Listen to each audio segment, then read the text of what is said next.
দেশনেত্রী বেগম খালেদা জিয়া যখন prime minister ছিলেন তখন ওনার হাত ধরে কিন্তু নর্থ সাউথ ইউনিভার্সিটি এবং তারপর অন্যান্য প্রাইভেট ইউনিভার্সিটির পথযাত্রা শুরু হয়েছিল। সুতরাং বিএনপি গভর্নমেন্টের স্বাভাবিকভাবেই প্রাইভেট ইউনিভার্সিটির প্রতি একটা সফট কর্নার রয়েছে, পলিসি সাপোর্ট রয়েছে এবং সেটাই স্বাভাবিক। আপনারা দেখবেন যখন ভ্যাট আরোপ করা হয়েছিল ফ্যাসিবাদী সরকারের সময়, তখন কিন্তু আমাদের দল থেকে আনুষ্ঠানিকভাবে বিবৃতি দেওয়া হয়েছিল যে উচ্চ শিক্ষার ক্ষেত্রে প্রাইভেট ইউনিভার্সিটিতে কোনো ধরনের ভ্যাট থাকা উচিত না। সেটা আমরা এখনও বিশ্বাস করি।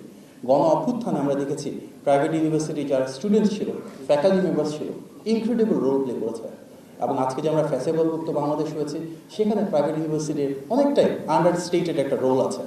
আমরা বলি মেধাভিত্তিক বাংলাদেশ চাই, বৈষম্য মুক্ত বাংলাদেশ চাই, বাট এখনও কিন্তু ইনহেরিটলি কিছু ডিসক্রিমিনেশন রয়েছে। পলিসি মেকিংয়ের দিক থেকে মাননীয় প্রধানমন্ত্রী খুব সুস্পষ্টভাবে বলেছেন আমাদের লক্ষ্য দেশের সব ইউনিভার্সিটিকে একভাবে দেখা, সমতার দিক থেকে নিশ্চিত করা, so that we have fairness, equality এবং জাস্টিস। আমাদের প্রাইভেট ইউনিভার্সিটিগুলো যে সবাই একরকম তা না। পৃথিবীর কোনো শিক্ষা ব্যবস্থায় সব ইনস্টিটিউশন সেম ক্যাটাগরিতে থাকে না। আমাদের এখানে state of the art private university আছে, কিছুটা স্ট্রাগলিং ইউনিভার্সিটি আছে, কোন ইউনিভার্সিটি আছে যেখানে হয়তো কোয়ালিটি সিগনিফিকেন্ট ইম্প্রুভমেন্টের প্রয়োজন রয়েছে।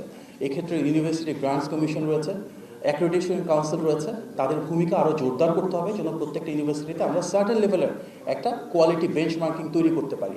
বাট ইন জেনারেল আমাদের কিছু ভিশন রয়েছে, যেটা মাননীয় প্রধানমন্ত্রী ওনার বিভিন্ন বক্তব্যে বলেছেন এবং আমাদের নির্বাচনী যে ম্যানিফেস্টো আছে সেখানেও বলা হয়েছে।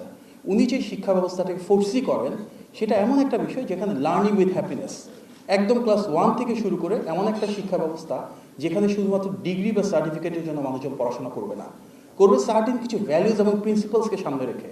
তো আমরা বলি সুনাগরিক প্রত্যাশা করি রাষ্ট্রের কাছ থেকে, সেই সুনাগরিকের গুণাবলী কিন্তু আমাদের শিক্ষা ব্যবস্থা থেকে উঠে আসবে। একদম ক্লাস 1 থেকে যেটা শুরু, প্রি স্কুলের ক্ষেত্রে যেটা শুরু, সেই ইথোসটা কিন্তু ভার্সিটি লেভেলেও ক্যারি করা উচিত। একই সাথে এর পাশাপাশি শিক্ষার একটা উদ্দেশ্য হওয়া উচিত নলেজ ইম্পার্ট করা। অবশ্যই উচ্চশিক্ষাতে সব যে অ্যাপ্লাইড হবে তা না, বেসিক সায়েন্স, ফান্ডামেন্টাল রিসার্চ সবই কিন্তু আমাদের উচ্চশিক্ষার একটা অংশ। তবে বাংলাদেশের মতন দেশে যেখানে ডেমোগ্রাফিক ডিভিডেন্টের অনেক বড় একটা অপরচুনিটি রয়েছে, বিকজ আমাদের একটা outstanding number of young population রয়েছে, আমাদের অবশ্যই উচ্চশিক্ষার ক্ষেত্রে এর সাথে এমপ্লয়াবিলিটির একটা সরাসরি সংযোগ থাকা উচিত। আমরা সেই শিক্ষা ব্যবস্থা গড়ে তুলতে চাই যেখানে আমাদের এডুকেশন সিস্টেম থাকবে, সেখানে দক্ষতা এবং যোগ্যতা গড়ে তোলা হবে। কর্মক্ষেত্রে যেন চাকুরি হিসেবে একজন মানুষ ভালো করতে পারে, একইভাবে উদ্যোক্তা হিসেবে গড়ে ওঠেন। সো এডুকেশনের ভেতরে সেই ইকোসিস্টেম আমাদের তৈরি করতে হবে যেখানে একজন মানুষকে আমরা ট্রেন আপ করতে পারি as next generation of either employees অথবা entrepreneurs, but at the same time তাদের মধ্যে সেই এথিক্স এবং মোরাল ভ্যালুসগুলো আমাদেরকে ইন্টিগ্রেট করে দিতে হবে। আমাদের একটা বড় উদ্দেশ্য একটা ইন্ডাস্ট্রি একাডেমি কোলাবোরেশন তৈরি করা, যেটা দীর্ঘদিন ধরে মিসিং লিঙ্ক রয়েছে। ঢাকাতে অনেক প্রাইভেট ইউনিভার্সিটি আছে, নিয়ার বাই এডুকেশন ইনস্টিটিউট রয়েছে, অন্যান্য পাবলিক সেক্টরে বেশ কিছু পাবলিক রিসার্চ ইনস্টিটিউট রয়েছে, পাবলিক অফিস রয়েছে, এবং ইন মেনি কেসেস হওয়া উচিত না, বাট পাশেই দেখা যায় ইন্ডাস্ট্রি আছে, ফ্যাক্টরি আছে, বাট কোথাও কোনো লিঙ্কেজ নাই। ঢাকার বাইরে আরও এক্সট্রিম অনেক জায়গায় দেখা যায় হাইটেক পার্ক আছে, বেসিক আছে, ইকোনমিক জোন আছে, ইপিজেড আছে, এবং দোজ আর আন্ডার ইউটিলাইজড, জায়গা পড়ে আছে। তার থেকে হয়তো দেখা যায় 1 কিলোমিটারের ভেতরে ভালো প্রাইভেট ইউনিভার্সিটি আছে, এগেইন কোথাও কোনো লিঙ্কেজ নাই। পৃথিবীর সব জায়গায় আমরা দেখি একটা একাডেমিক ইনস্টিটিউশনের সাথে লোকাল ইন্ডাস্ট্রি একটা সিনার্জিস তৈরি করা হয়।